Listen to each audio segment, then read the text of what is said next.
Hi guys, it's Noi, and today I'm going to tell you all about the movies I watched in October of 2023.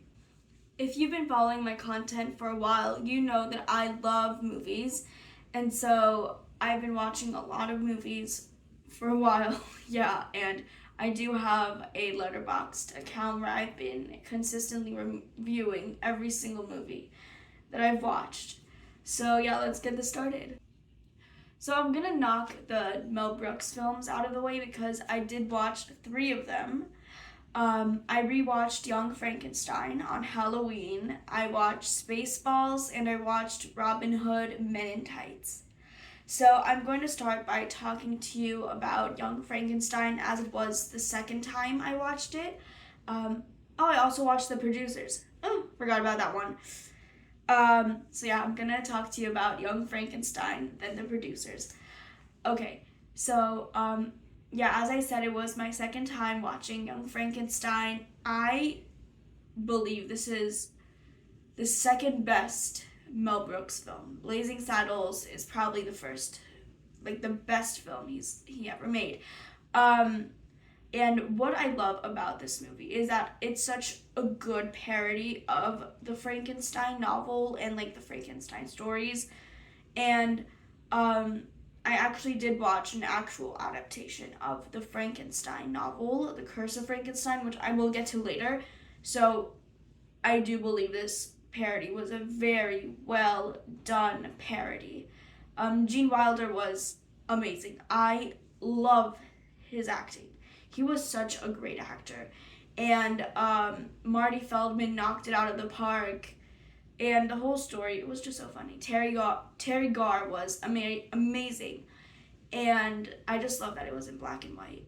That, it was beautiful. It made the movie so much better than it was. Like, it just would have been kind of worse if it was in color.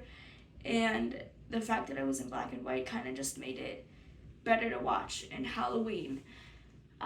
Yeah, those are my thoughts on Young Frankenstein. Next up, The Producers. Now, with the Young Frankenstein, I completely forgot to mention that I love the putting on the red scene. That scene is hands down my favorite part in the movie. But yeah, that was it for Young Frankenstein. Now, on to The Producers. I actually had zero expectations going into this. I knew that it had a little like springtime for Hitler moment, but I didn't expect it to be as funny as it was. Now, if you don't know the plot of The Producers, it basically follows Zero Mostel and Gene Wilder is like Zero Mostel's accountant. Oh my god, okay. Zero Mostel is the producer. He's like a failing theater producer. He's trying to get his like projects out, and to get like money, he has relations with adult like elderly ladies. Sorry. And so Gene Wilder is his accountant. So they come up with this plan to get Zero Mostel out of debt, which is basically to have the worst musical, to find the worst play ever, and to hire the worst director ever, so the play will be a failure. And the play is Springtime for Hitler, which sounds like a disaster because it is extremely pro-Nazi. And the play in the movie ends up being a satire. It is successful, and then this by the way, this is like spoilers. I'm sorry, I'm spoiling the movie. But the movie itself is just so funny because I don't know, it just was funny to me. I don't know how to explain it.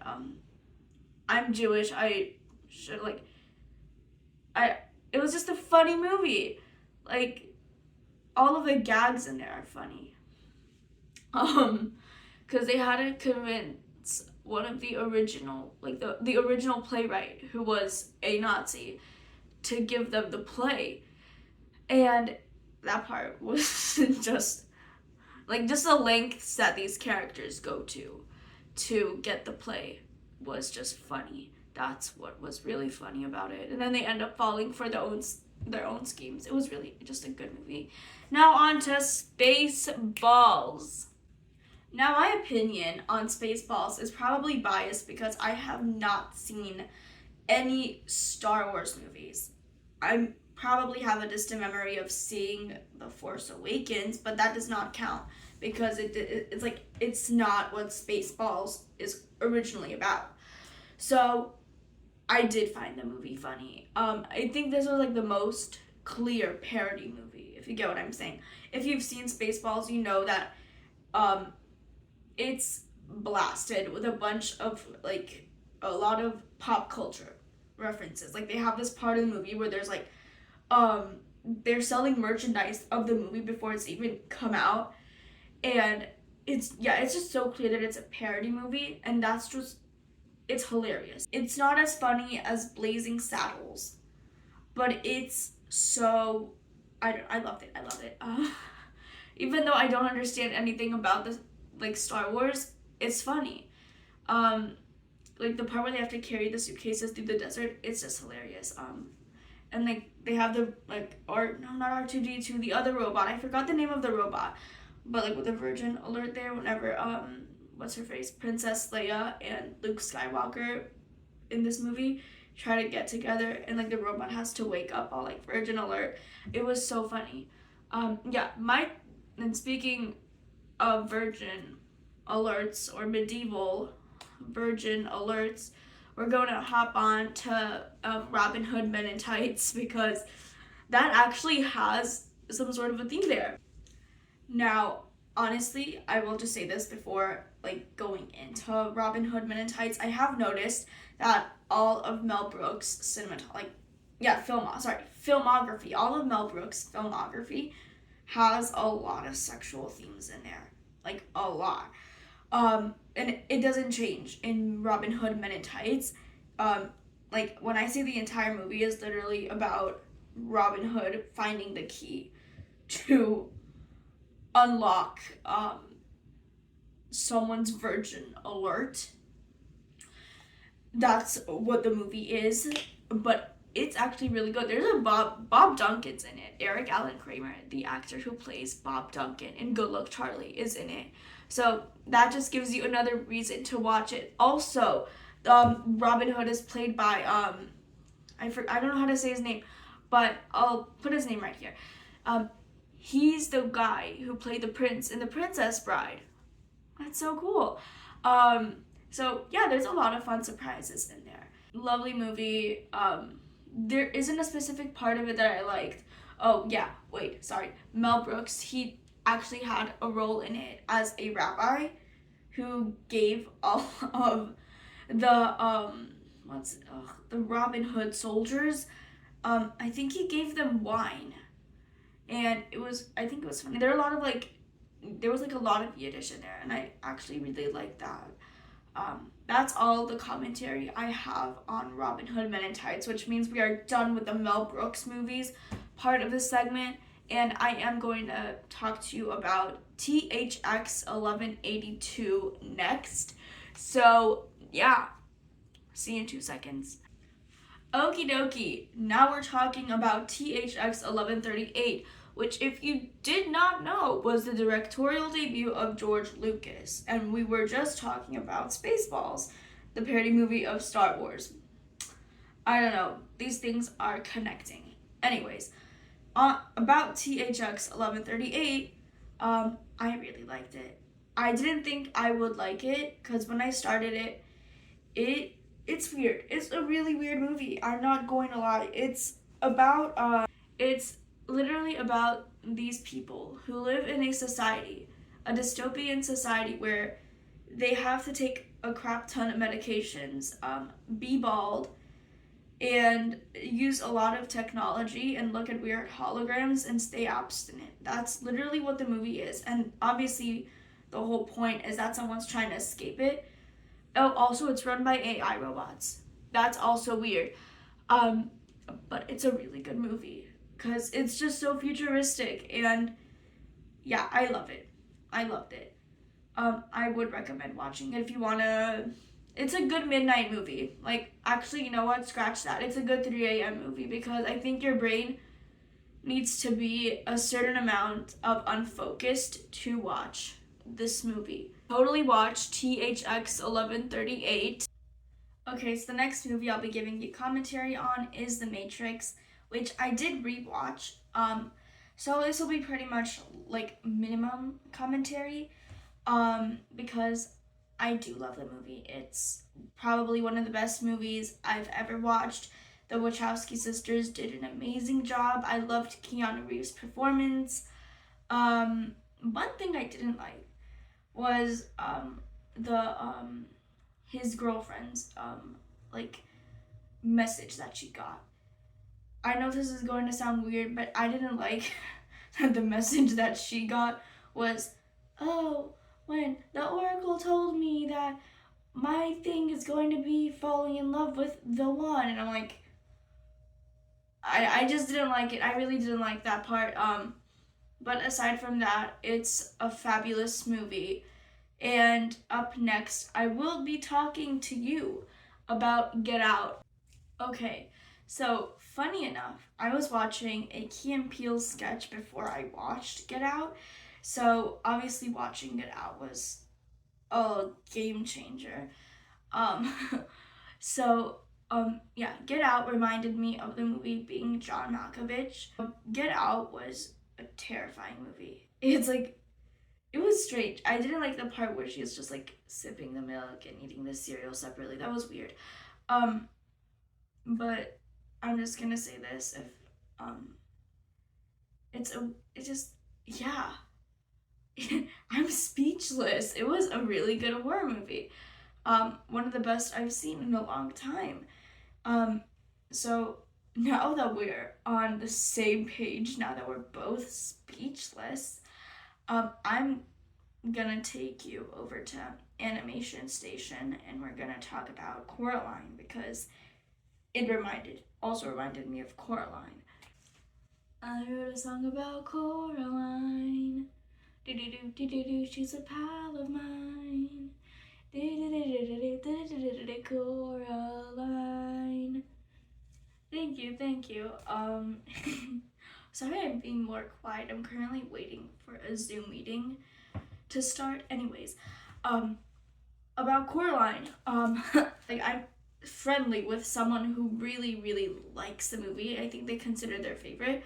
So I've been wanting to watch this for a while.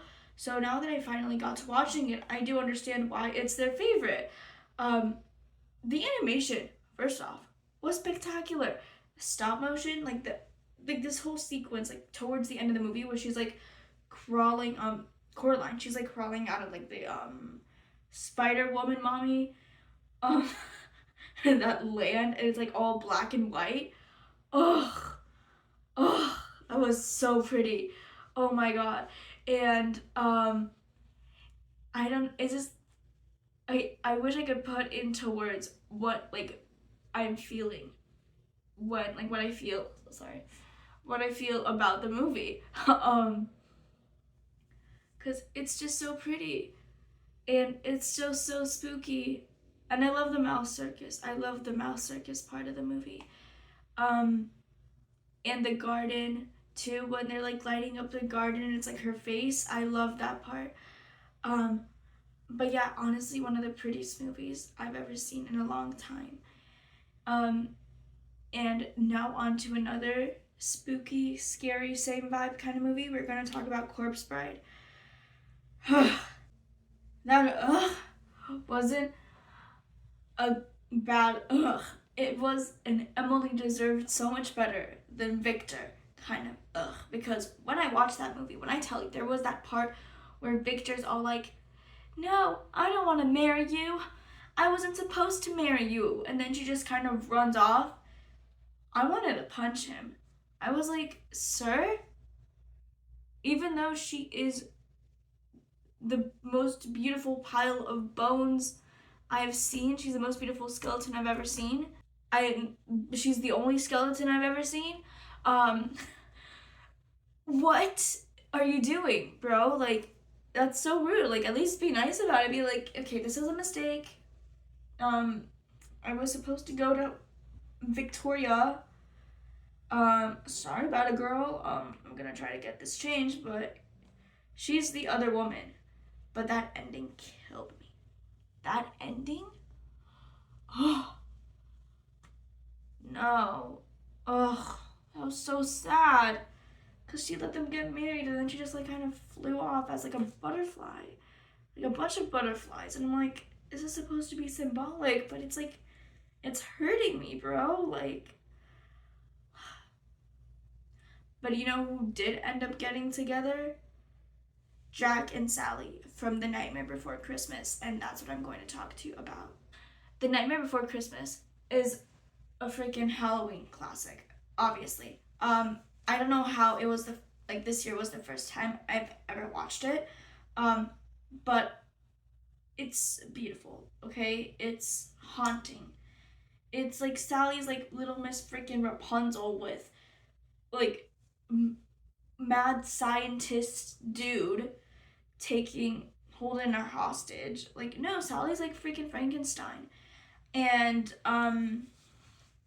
she's like a pretty Frankenstein though. And it's just like such a pretty movie because he's just there. He's like, I'm sad. I don't want to be in Halloween Town. And then he goes to Christmas Town and then he's like so happy, but he wants to bring his own happiness, that happiness that he felt, and share it with others. And when he tries to do that, everything goes berserk. And I don't know. I honestly felt kind of bad for Jack because all he wanted was some simple happiness. And Sally also wanted that kind of happiness, but with Jack. And I don't know. At the end of the movie, I was pretty happy for both of them. Yeah, totally. Nightmare Before Christmas was a pretty good movie. Speaking of valuable characters, I will be talking to you about The Curse of Frankenstein next. Okay, now this part is probably going to be like a really short part because currently while I'm like editing and everything, I see that I have 20 minutes already and I don't like that. So, The Curse of Frankenstein was probably the creepiest adaptation of Frankenstein that I've seen, and it came out in the 50s. I really do recommend you watch it. It's from the Hammer horror series, and yeah, all I have to say about that one, I was left shocked with that one. Now on to the shooting. It is a really weird western. I will just say that. It's like a psychological, philosophical kind of western that has the most unlikable characters I've ever seen in a movie. I do recommend you watch this. Just kind of try to push yourself through the movie because it is worth it, I think. And now on to the comedies. I watched The Three Amigos and The Pink Panther, the 2006 one with Steve Martin. And as you can probably tell, if you've seen The Three Amigos, you know that Steve Martin is also in that as well as Martin Short. And I love their comedy stuff. I've watched one of their stand-up specials, and I'm probably the biggest fan of Only Murders in the Building. So, yeah, that's all I have to say. Funny movies, and I'll talk to you now. It's all about comedies. So, I'm gonna talk to you about the animation documentaries I watched in a separate video, and I'm gonna end off this video with a little sweet little musical called Summer Stock, which stars Judy Garland and Gene Kelly. And my goodness, I love Gene Kelly. Gene Kelly was such a good actor. And Judy Garland was so beautiful in this as well. She had such great energy. And she had a beautiful voice. And Gene Kelly, he had added such enthusiastic energy when he was tap dancing. He wasn't like Fred Astaire when he was just like mechanical with it almost. Gene Kelly had so much energy you'd think someone was like puppeteering him. Is that what you say? I don't know. But you think someone was like controlling his strings like a puppet. But Summer Stock is so good. Ugh, definitely watch it. But yeah, I'll talk to you about Silly Symphonies and the animation documentaries I've watched in a separate video. And that's pretty much sums it up. So Thank you so much for watching me round up all of the movies I watched this month, and I hope you had a great Halloween, and I'll see you next month for my November movie commentary. Mwah.